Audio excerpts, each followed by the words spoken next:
फूफा जी, आप कल आइए। आप जैसा कहेंगे मैं वो सब करने के लिए तैयार हूँ। क्या तुम सच कह रही हो? ये बात सुनते ही रजनी का फूफा आंवला बावला होने लगता है और पूरे हवस भरे अंदाज में अगले दिन रजनी को कॉल करता है और मिलने की जगह के बारे में पूछता है। रजनी उसे फार्म हाउस के पास मिलने के लिए कहती है, लेकिन एक वर्कर फार्म हाउस के पास में काम कर रहा होता है कि तभी उसे अचानक एक जगह से बहुत तेज बदबू आने लगती है। ध्यान से देखने के बाद पता चलता है कि वहाँ एक लाश पड़ी है जिसके गले पर चाकू से बहुत सारे वार किए गए हैं। वो जगह खून से लथपथ हो रखी थी और मक्खियाँ उसके आसपास भिनभिना रही थी। मारने वाला बहुत बेरहम था। इसे देखकर वह वर्कर डर जाता है। आपको क्या लगता है ये लाश किसकी हो सकती है?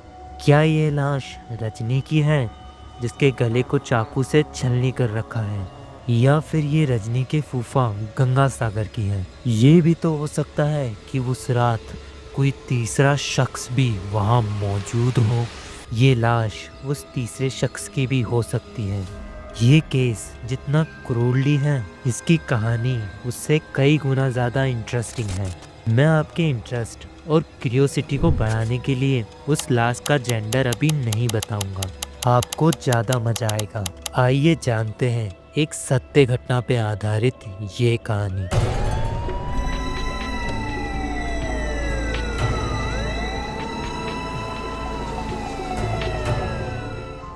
रजनी, क्या बात है? आजकल तुम कुछ बदली बदली सी लग रही हो। पहले की तरह बात भी नहीं करती। मिलने की कहो तो बहाने बनाती हो, फोन करो तो ठीक से बात भी नहीं करती। कहीं हमारे बीच में कोई तीसरा तो नहीं आ गया? नहीं, ऐसी कोई बात नहीं है। मेरे जीवन में तुम्हारे अलावा और कोई नहीं आ सकता। रजनी और कमल लखनऊ जिले में रहते थे। दोनों ही काफ़ी दिनों से रिलेशनशिप में थे। रजनी से भी मुझे लग रहा है कि तुम मुझसे कुछ छिपा रही हो। देखो, तुम्हें किसी से भी डरने की कोई जरूरत नहीं है। कोई बात है तो मुझे बताओ, हो सकता है मैं तुम्हारी मदद कर सकूं। कमल, मैंने तुम्हें बताया नहीं, पर एक दिन हम दोनों को हमारे फूफा गंगा सागर ने साथ में देख लिया था। अच्छा, उन्होंने घर वालों को तो नहीं बताया? अभी तो उन्होंने नहीं बताया, लेकिन वो बात छुपाने के लिए मुझसे कीमत मांग रहे हैं। कितने पैसे चाहिए उन्हें? नहीं, पैसे नहीं, बल्कि वो एक बार मेरे साथ सोना चाहते हैं। वह धमकी दे रहे हैं कि अगर उनकी बात नहीं मानी तो वो मेरे घर पर पूरी बात बताकर मुझे घर से बाहर निकला देंगे। वो तुम्हारा सगा रिश्तेदार है, ऐसी बातें बोलते हुए उसे शर्म नहीं आई क्या? तुम चिंता मत करो, बस एक बार उसे मुझसे मिला दो। हम उसकी ऐसी हालत करेंगे कि वो कुछ करने लायक ही नहीं बचेगा। अरे नहीं, मारपीट नहीं करना है। ऐसे करने पर तो हम ही फंस जाएंगे। जो बात हम छुपाना चाहते हैं वह फैल जाएगी। उसे कुछ तो शर्म आनी चाहिए थी। आखिर वो तुम्हारा सगा फूफा है। तुम्हारी बात सही है, मैं उनकी बेटी की तरह हूँ और वो शादीशुदा और बाल बच्चे वाले हैं। फिर भी वो मेरी मजबूरी का फायदा उठाना चाहते हैं। तुम चिंता मत करो, अगर वो फिर से ऐसी ही कुछ बात कहे तो मुझे बताना, हम उसकी अकल ठिकाने लगा देंगे। इस कन्वर्सेशन के बाद रजनी अपने घर आ जाती है और कंटिन्यूसली इसी बारे में सोचती रहती है कि इसका सॉल्यूशन क्या होगा। और दूसरी ही तरफ 38 साल के गंगा सागर का अपना भरा पूरा परिवार था। एक पत्नी और 2 बच्चे। वह एक ठेकेदार था। रजनी उसकी पत्नी के सगे भाई की बेटी थी और उसे फूफा जी कह के बुलाती थी। एक बार रजनी और कमल एक पार्क में घूम रहे थे। उन दोनों का बिहेवियर वैसा ही था जैसे एक रिलेशनशिप में होता है। दोनों ही पार्क में हाथ पकड़कर घूम रहे थे। तभी वहाँ साइड से गंगा सागर आ जाता है। वह रजनी को पहचान जाता है और देखता है कि कोई लड़का उसका हाथ पकड़ के घूम रहा है। वह तुरंत समझ जाता है कि इन दोनों का रिलेशनशिप है और गंगा सागर उनकी चुपके से फोटो भी खींच लेता है। इन सब चीज़ों से अनजान रजनी पार्क में कमल के साथ बड़े मज़े से घूम रही होती है। फिर वह कमल की गाड़ी पर बैठकर चली जाती है। कमल उसे उसके घर पर ड्रॉप कर देता है। ये बात देखकर गंगा सागर को एक बहुत ही घिनौना आइडिया आता है, क्योंकि रजनी के माता पिता बहुत स्ट्रिक्ट थे। गंगा सागर को लगता है कि वह रजनी को बड़ी आसानी से ब्लैकमेल कर सकता है। रजनी बहुत खूबसूरत थी। ये बात देखकर गंगा सागर के मन में लालच आ जाता है। वह रजनी को अपने साथ सेक्स करने के लिए ब्लैकमेल करता है। ये बात सुनते ही रजनी सन्न हो जाती है और कुछ नहीं कहती। गंगा सागर रजनी को एक और दिन यह बात कहता है। रजनी, तुम्हें मैं सोचने का मौका दे रहा हूँ। अगर तुम मेरी बात नहीं मानती तो मैं घर पे तुम्हारा पूरा भांडा फोड़ दूंगा। तुम तो जानती ही हो कि तुम्हारे माँ बाप कितने गुस्सेल हैं।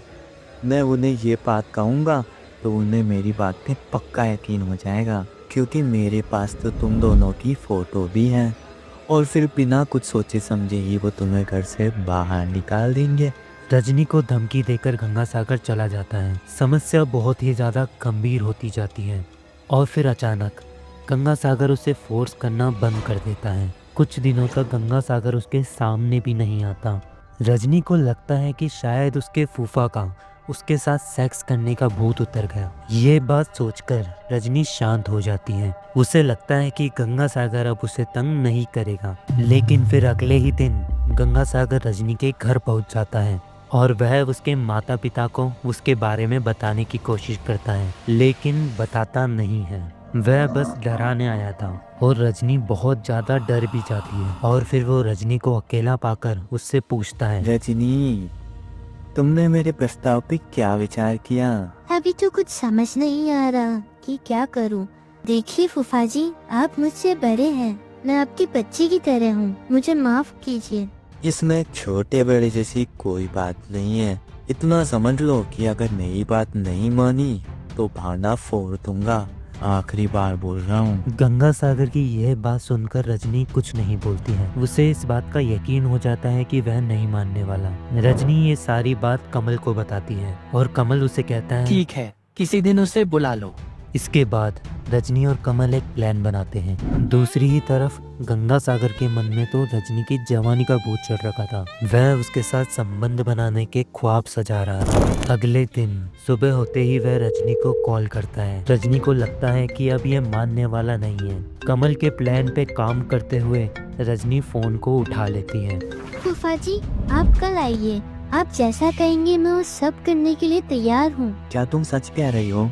ये बात सुनते ही रजनी का फूफा आवला बावला होने लगता है और पूरे हवस भरे अंदाज में अगले दिन रजनी को कॉल करता है और मिलने की जगह के बारे में पूछता है। रजनी उसे फार्म हाउस के पास मिलने के लिए कहती है। लेकिन अगले दिन 18 जुलाई 2018 रात 8 बजे वह नए कपड़े पहन के मस्त तैयार हो जाता है और सेंट वेंट लगाने लगता है। उसने अपनी पत्नी को बता रखा था कि वह पीपरसन गांव में अपने दोस्त की बर्थडे पार्टी में जा रहा है।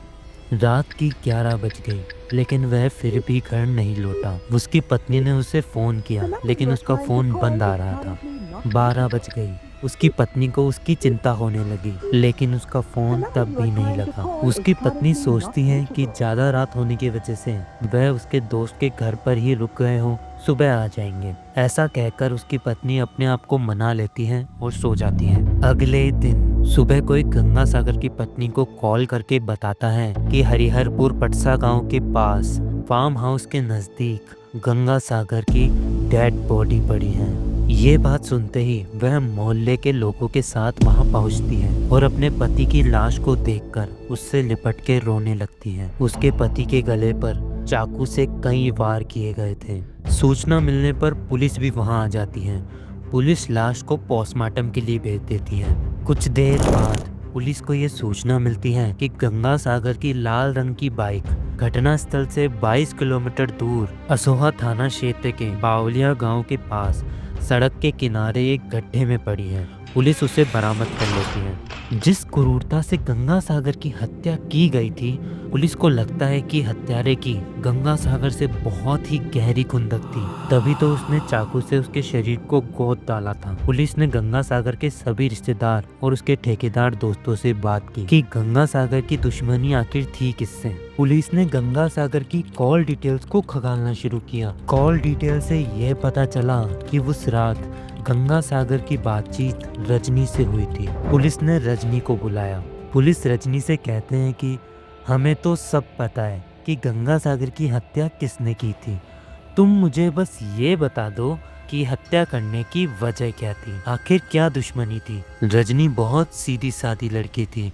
वह पुलिस की इस चाल में बड़ी आसानी से फंस जाती है और पुलिस के सामने स्वीकार कर लेती है कि उसकी हत्या उसने और उसके बॉयफ्रेंड कमल ने साथ मिलकर की थी। उस हत्या में एक तीसरा शख्स भी मौजूद था। रजनी पुलिस को बताती है कि उसका फूफा गंगा सागर उसका जीना दुश्वार कर रखा था, किस तरह से वो उसको ब्लैकमेल करता था अपने साथ सोने के लिए, और यही एक वजह थी जिसके चलते उन्हें यह गलत कदम उठाना पड़ा। रजनी पुलिस को पूरी कहानी बताती है। गंगा सागर की ब्लैकमेलिंग से परेशान होकर रजनी ने उसे फार्म हाउस के पास मिलने बुलाया। वहाँ पर कमल और तीसरा शख्स कमल का दोस्त बबलू वहाँ पहले से ही मौजूद थे। गंगा सागर को लगता है कि रजनी ने उसकी बात मान ली और वह बड़े मजे में फार्म हाउस के पीछे पहुंच जाता है। सूरज ढल चुका था और चारों तरफ अंधेरा ही अंधेरा था। आसमान में एक सुंदर सा चांद दिख रहा था और तारे टिमटिमा रहे थे। गंगा सागर बहुत खुश था। वह रजनी से मिलता है और प्यार भरी बातें करना चालू कर देता है, पर तभी कमल उसके सर पे लोहे की रोड मार देता है। गंगा सागर जमीन पे गिर जाता है। तभी कमल और बबलू उसे चाकू से छलनी कर देते हैं। जब वह मर जाता है तब कमल और बबलू अपने खून से सने हुए कपड़े, चाकू और लोहे की रॉड वहां से कुछ दूर जमीन में गाड़ देते हैं। दोनों अपने साफ सुथरे कपड़े घर से लेकर ही आए थे। उन्हें पहनकर कमल गंगा सागर की बाइक लेकर उन्नाव की तरफ भाग जाता है। बबलू रजनी को अपनी बाइक पर बैठाकर गांव ले जाता है और उसे उसके घर पर ड्रॉप कर देता है। कमल गंगा सागर की बाइक भावलिया गांव के पास सड़क के किनारे एक गड्ढे में डाल देता है, जिससे लोग गुमराह हो जाएं। इनका प्लान बहुत अच्छा था, लेकिन रजनी भोली थी। वह पुलिस को सब कुछ बता देती है। पुलिस ने बड़ी ही रेडीनेस के साथ केस की छानबीन की थी और हत्या का सिर्फ 4 दिन में ही खुलासा कर दिया। तो यह क्राइम स्टोरी यहाँ खत्म होती है। वीडियो अच्छी लगी तो वीडियो को लाइक जरूर करना और कमेंट करके बताओ कि आपको वीडियो का कौन सा पार्ट सबसे ज्यादा इंगेजिंग लगा। और ऐसी ही अमेजिंग वीडियो आने वाली है चैनल पे। तब तक के लिए चैनल को सब्सक्राइब करके बेल नोटिफिकेशन ऑन कर लो। मैं मिलता हूँ आपसे नेक्स्ट वाली वीडियो में। Yeah, man walks a path unseen, chasing threads of light, whispers in the